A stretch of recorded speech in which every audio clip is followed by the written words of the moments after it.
पूजन करते समय, तुलसी को जल चढ़ाते समय, अभिषेक पूजन करते समय, घर में आप पूजन कर रहे हैं उस समय पर तुलसी को जल चढ़ा रहे हो, उस समय पर पीपल की पूजन कर रहे हो, उस समय पर बेलपत्री का पूजन कर रहे हो, उस समय पर आंवले का पूजन कर रहे हो, उस समय पर या कोई पूजन भजन आप कर रहे हैं उस समय पर दरवाजे पर अगर 3 सामने खड़े हो जाते हैं तो ये समझ लेना कि आपकी पूजा को भगवान ने स्वीकार कर लिया।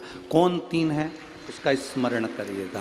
पहला, पूजन करते समय, भगवान की आराधना करते समय अंदर मंदिर में अपने घर में बैठकर आप भगवान निला रहे हैं, भगवान की पूजन कर रहे हैं, अर्चना कर रहे हैं, सेवा कर रहे हैं, माला जाप कर रहे हैं, पूजन अर्चना कर रहे हैं, तुलसी को जल चढ़ा रहे हैं, उस समय पर 3 का दर्शन अगर आपको हो जाता है, आपके दरवाजे पर अगर आ जाते हैं तो आपका समझ लेना पूजा स्वीकार हो गया। पहले नंबर पर पूजन करते समय दरवाजे पर गौ माता आकर खड़ी हो जाए, समझ लो तुम्हारा पूजन सफल हो गया। आप पूजन कर रहे हैं अंदर से, गाय रंभा रही है, आप पूजन कर रहे हैं अंदर से, गौ माता गौमूत्र कर रही है, आप पूजन कर रहे हैं अंदर से, गौ माता गोबर कर रही है, आप पूजन कर रहे हैं अंदर से और गाय दरवाजे पर आकर खड़ी हो गई। तुम्हारी अर्चना में, तुम्हारी आराधना में, तुम्हारी साधना में गौ माता तुम्हारे सामने आकर खड़ी हो जाए। पूजन के समय पर अचानक आकर तुम्हारे द्वार पर, तुम तुलसी को जल चढ़ा रहे हो, तुम्हारे दरवाजे पर आ जाए। और मेरा विश्वास कहता है, यहाँ जितनी मेरी जीजियाँ बैठी हैं, यहाँ जितने मेरे जीजा बैठे हैं, ये मेरा विश्वास कहता है आपके साथ कभी ना कभी ये जरूर हुआ होगा, पूजन के समय पर गौ माता का दर्शन होता ही, ये मेरा विश्वास कहता है। और ये कब होता है? जिस दिन आपका चित्त, मन, वृत्ति भगवान में रमी हो। चाहे तुम राम जपो, हनुमान जपो, शिव जपो, तुम्हारी मर्जी पड़े वो जपो। तुम देवी की भी पूजन कर रहे हो, किसी की देवता की पूजन कर रहे हो, कुल देवता की पूजन कर रहे हो, दिल से कर रहे हो, तो ये 3 का अगर दर्शन हो जाए तो कार्य सफल है। पहला, जम के बोलो, गौ माता। दूसरे नंबर पर हमारे यहाँ हम पूजन में लगे हुए हैं, आराधना में लगे हुए हैं, भगवान की अविरल भक्ति में लगे हुए हैं, भगवान की पूजन, आराधना और भक्ति में हम तल्लीन हैं। और दूसरे नंबर पर उस पूजन करते समय पर तुम्हारे घर की बहन बेटी तुम्हारे दरवाजे पर आ जाए तो समझ लो पूजन सफल हुआ है। क्या बहन बेटी के आने से पूजन सफल हो सकता है?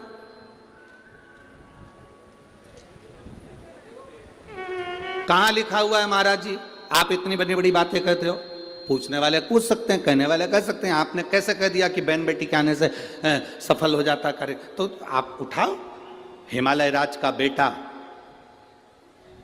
बाणासुर से दोस्ती कर लेता, माता पार्वती का भाई बाणासुर से दोस्ती कर लेता है, और दोस्ती कर लेता है तो उसके चुंगल में फंस जाता है, बाणासुर के चुंगल में भाई संकट में आ जाता है। आज हिमालय राज और मैनावती दोनों बैठकर भगवान की आराधना कर रहे थे, इतने में पार्वती का आगमन हो जाता है। पार्वती ने आते से ही देखा, पिताजी आप आराधना कर रहे हो, पूजन कर रहे हो, किस लिए, क्यों? मैनावती ने कहा तेरा भाई संकट में घिरा हुआ है। पार्वती ने कहा क्यों चिंता करते हो, क्यों चिंता करते हो? पिताजी मैं आई हूं ना, चिंता मिटा दूंगी, चिंता मिटा दूंगी, आप चिंता ना करें। क्या हुआ? बाणासुर तेरे भाई को कष्ट दे रहा। बेटी पार्वती ने संकल्प ले लिया, उस बाणासुर का अंत मैं करूंगी।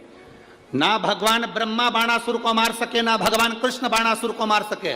बाणासुर की कन्या भगवान कृष्ण के पास में, वहां उनके पौत्र के पास में गई, भगवान कृष्ण का युद्ध बाणासुर के साथ हुआ, 1000 भुजा, तो बाणासुर को भगवान कृष्ण नहीं मार सके। बाणासुर को न नारायण मार सके, न ब्रह्मा मार सके, बाणासुर को न शंकर मार सके, क्योंकि शिव ने तो वर दिया था।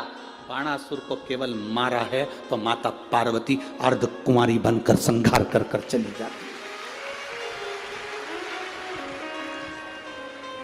कोई तुमसे पूछे कि सियोर वाले महाराज ने कहा कि बहन बेटी के पूजन करते समय अगर बहन बेटी आ जाती है, पूजन करते समय हमारे घर की बहन बेटी, तुम्हारे कुल की बहन बेटी, तुम्हारे घर की बहन बेटी तुम्हारे दरवाजे पर आ गई, भले तुम उसको कुछ दो मत दो, पर बहन बेटी अगर तुम्हारे पूजन के समय पर तुम्हारे क्यों आप लोगों के ऐसा नियम है कि नहीं हमको नहीं मालूम। हमारे यहाँ तो ऐसा नियम है कि जब भी घर में कोई बड़ा आयोजन होता है, शादी होती है, फंक्शन होता है, कोई उद्यापन होता है, कोई चीज़ बड़ी करते हैं, तो सबसे पहले फ़ोन बहन बेटी को लगाते हैं कि हमारी बहन हमारे यहाँ आए, हमारी बेटियाँ, हमारी नंदे हमारे यहाँ आए, हमारी बुआ हमारे यहाँ आए। अब पूछोगे गुरुजी ये प्रसंग बहन बेटी को बुलाने का तो भगवान कृष्ण के यहां से चालू हुआ। नंद बाबा की बहन नंदा आकर घर में रहने लगी और भाभी को जब जापा हुआ तो सबसे पहले नंदा भगवान को हाथ जोड़कर कहती है, बाबा ऐसी कृपा करना, ए बाबा ऐसी कृपा करना, मेरे भैया की यहाँ 60 साल के बाद तो औलाद हो रही है, तो ऐसी कृपा करना कि उनके घर में लड़का हो जाए। और नंदा हाथ जोड़ती जोड़ती जोड़ती जोड़ती यशोदा जी के कक्ष में गई, और जो कक्ष में गई जाकर जो दर्शन करा तो लाला का दर्शन था। नंदा खुश हो गई, थाली उठाकर बजाने लगी कलदार से, और एक थाली को उठाकर उस नंदा ने बजाया, थाली को उठाकर। कांसे की थाली, पीतल की थाली, तांबे की थाली, जिसके घर में बजती थी उसके घर में शुभ संदेश आता था। आज के जमाने में स्टील बजता है। अब आजकल के ज़माने में तांबा पीतल कांसा बजाते नहीं हैं। आज के ज़माने में तो जरा सी देर में बस बच्चा हुआ है, सूचना मिल गई, बैंड बाजा बजवा दो, ढोल नगाड़े बजवा। नंदा ने थाली बजाई थी और फिर आवाज आई थी, नंद घर आनंद, नंद घर आनंद भयो। फिर आवाज आई। भजन करते समय, स्मरण करते हुए, नाम जाप करते हुए 3 का दर्शन हो जाए, तुम्हारे दरवाजे पर आ जाए, जीवन की सफलता मानना, पूजन सफल मानना। पहले नंबर पर जम के बोलो गौ माता, दूसरे नंबर पर बहन बेटी, और तीसरे नंबर पर हैं संत गुरुजन, जो निष्कपट भाव के, जो तुम्हारे दरवाजे पर कुछ मांगने नहीं आए हैं। जो मांगने आए हैं वो नहीं, पूजन करते समय तुम्हारे दरवाजे पर कोई संत, कोई ब्राह्मण, कोई गुरुजन, कोई भक्त ऐसा आ जाए जो मांगने नहीं आया, फिर बस तुम्हारे सामने तिलक लगाकर भक्ति में डूबा हुआ, भजन में डूबा हुआ वो तुम्हारे सामने आ जाए, समझ लो कि तुम्हारी पूजन सफल हो गई। मांगने नहीं, मांगने नहीं,